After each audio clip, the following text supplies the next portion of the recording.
Hello बच्चों and welcome to study with unique. मैं Subodh sir स्वागत करता हूँ आपका फिर से एक बार आप ही के प्यारे चैनल स्टडी विद यूनिक पर। और जैसा कि आप जानते हो अभी हमारी आईएमपी क्वेश्चंस की सीरीज चालू है, उसमें मैं डेफिनेट इंटीग्रेशन से और एक नया क्वेश्चन लेके आया हूँ, ठीक है, जो कि कंसिस्टेंटली 2 से 3 बार बोर्ड में आ चुका है और चांसेस है कि इस बार भी आ जाए, ठीक है। या आपको ये क्वेश्चन सीटी में भी मिल सकता है, ठीक है।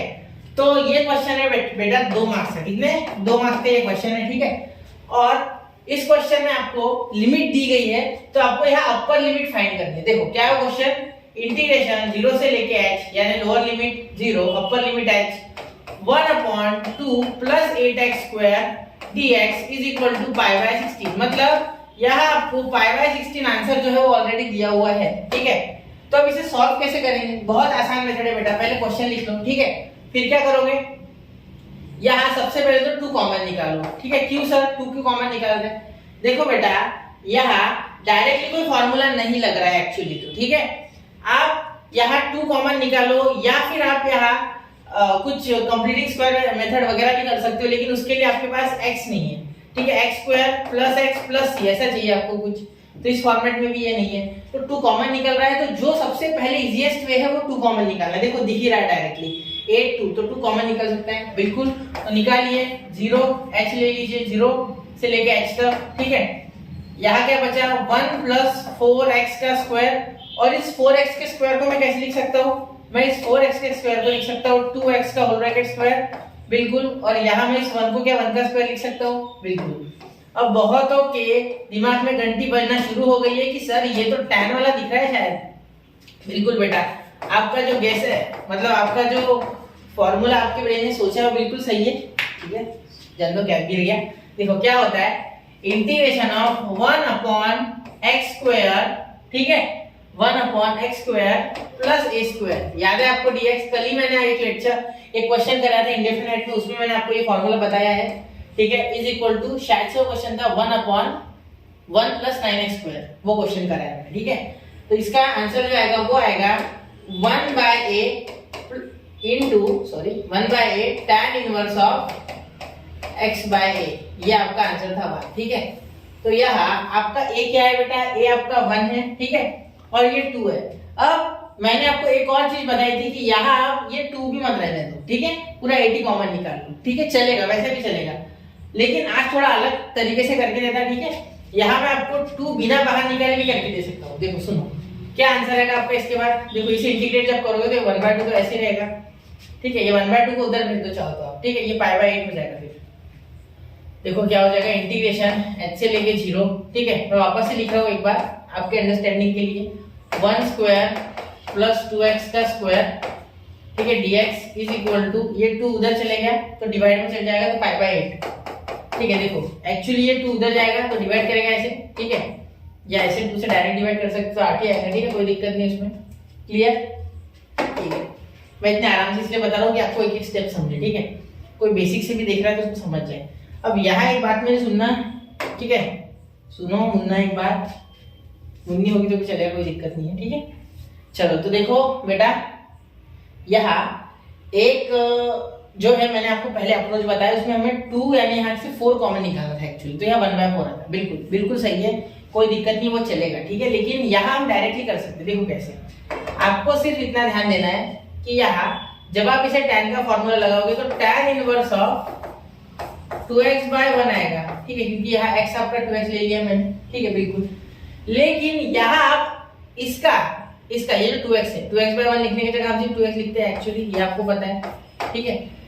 तो ये 2x का डेरिवेटिव आपको नीचे लेना है, ऐसे समझो, मतलब ddx ऑफ 2x, ठीक है, जो कि क्या हो जाएगा 2 हो जाएगा, ठीक है। कंफ्यूज मत होना, समझो, ऐसे भी हो सकता है कभी आपको मिल जाए क्वेश्चन, ठीक है, बस हो गया आंसर, ठीक है, बिल्कुल, इज इक्वल टू π/8। अब वापस से एक बार डिवाइड होगा तो यहाँ 4 आ जाएगा, बिल्कुल, ठीक है। अब लिमिट लगाएंगे हम आंसर निकालने के बाद कि 1/2 तो हमारा कांस्टेंट है, इसे तो बाहर ही रखना है, ठीक है, ये सिर्फ 1/4 करने के काम आएगा। यहाँ 0 से लेके तो h तक, 0 से लेके तो h तक, क्लियर। चलिए अब आगे देखो, यहाँ h डालो एक बार, तो 1/2 से ये डिवाइड हो गया, मतलब इधर तो 4 बन गया, ये 2 खत्म है, 2 ने उधर जाके डिवाइड कर दिया, ठीक है। तो ये आपका आ गया tan इनवर्स ऑफ, ध्यान देना, h 2h minus tan inverse of 0, ठीक है। मैं 0 ब्रैकेट नहीं देता हूँ, डायरेक्ट लिखता हूँ, ठीक है। ये थोड़ा ऊपर सर्कल लेता हूँ, है ना। चलो ठीक है, आप समझ रहे हैं, ये सेपरेट समझना, ठीक है। कोई बात नहीं, क्वेश्चन में समय लग गया, दैट इज ओके। 5/4 कैसे आया, ये 2 से, ठीक है, अभी बताया मैंने। क्लियर। अब आगे स्टेप समझना ज्यादा आसान है, ठीक है। अब यहाँ तक खत्म हो गया, बहुत आसान, ठीक है। ट्रिग्नोमेट्री कैसा है आपका इसके ऊपर डिपेंड करेगा, इनवर्स ट्रिग्नोमेट्रिक फंक्शन स्पेशली, ठीक है। अब आप क्या करो, सब में या एक काम करो, tan π/4, देखो मतलब π/4 की वैल्यू क्या लिख सकते हो आप tan के फॉर्म में, तो tan इनवर्स ऑफ 1 जो होता है बेटा, ठीक है, दैट इज π/4। मतलब मेरी कहने का मतलब ये है कि tan π/4 इज इक्वल टू 1, तो ये tan इधर से इधर गया तो इनवर्स हो गया। ये तो पता है ना, tan 45 1, तो tan इधर चले गया तो इनवर्स। ये तो आपने सीखा है इनवर्स ट्रिग्नोमेट्रिक फंक्शन में। नहीं पता आपको तो प्लीज मेरे ऑलरेडी लेक्चर है ट्रिग्नोमेट्री के अपलोडेड 12th स्टैंडर्ड के लिए, वो आप देखो, ठीक है। तो आपको उसमें आइडिया मिल जाएगा। 4 से 5 लेक्चर है, पूरी सीरीज देख लो, बहुत अच्छे से अंडरस्टैंडिंग बन जाएगी, ठीक है। या कहीं सीखे हो तो देखो मत, सिर्फ समझो, ठीक है। चलो, तो यहाँ मैं क्या करूंगा, tan इनवर्स ऑफ, मैं डायरेक्ट कंपेयर नहीं करूंगा, आपको स्टेप करके बताऊंगा। tan inverse of 2h minus tan inverse of 0 is equal to, इसके जगह मैं लिख सकता हूँ tan इनवर्स ऑफ 1। तो अब देखो tan इनवर्स कंपेयर कर लो, 2h minus 0 is equal to 1, therefore ये 0 का कोई लेना देना नहीं, 2h is equal to 1, therefore h is equal to 1/2, ठीक है। तो ये है आपका यहाँ आंसर, ठीक है। क्या आ गया, h की value 1/2, h is equal to 1/2, this is your final answer, ठीक है बेटा। तो नोट कीजिए बेटा, देखो कैसा होता है, ऐसे क्वेश्चंस में हम फंसते, हम मुश्किल क्वेश्चन में नहीं फंसते, हम सोचते हैं लिमिट नहीं दिया यार, क्या करे। तो ऐसे क्वेश्चंस को ज्यादा टैकल करना है, ठीक है, इसीलिए मैंने इसे चूज किया। पहला ये जो मैं इंडेफिनाइट से क्वेश्चन, सॉरी डेफिनाइट से जो क्वेश्चन कर रहा हूँ उसमें पहला ये, ठीक है। इसके पहले किया था लेकिन वो एक्चुअली इंडेफिनाइट का था, ये डेफिनाइट से मैंने पहला क्वेश्चन उठाया है। तो ये इसलिए लिया मैंने क्योंकि बच्चे यहाँ डरते हैं, और एक इस टाइप का क्वेश्चन है वो आप अटेम्प्ट करो, ठीक है, या मैं कर दूंगा, ठीक है। चलो ये देखो, ये पीछे ये देखो, सेम टू सेम अल्फा, ये आप करके बताओ मुझे, ठीक है। This is your homework question, ठीक है, this is your homework question, ठीक है। इसे आप करके दो, वो थोड़ा डिफिकल्ट है इसलिए मैंने किया। यहाँ बहुत आसान है, 3 बाहर चला जाएगा, x3/3, 3 cancel, x³ is equal to 8 आ जाएगा, फिर लिमिट लगा लेना 0 से अल्फा, फिर alpha cube is equal to 8, तो मेरे हिसाब से आंसर आपका आएगा पॉजिटिव का 2। तो एक बार आप चेक कर लेना, ठीक है। और कौन सा क्वेश्चन है ऐसा, एक और देखा था मैंने, 1 मिनट रुको जरा, हाँ ये देखो, ये भी उस टाइप का क्वेश्चन है, ये 2 बार आ गया है, जुलाई में भी आया है, देखो ये क्वेश्चन, यहाँ से भी, ये भी करना, ये भी होमवर्क में ले लो, ठीक है। जितने भी क्वेश्चन सॉरी देता हूँ वो किया करो, ठीक है।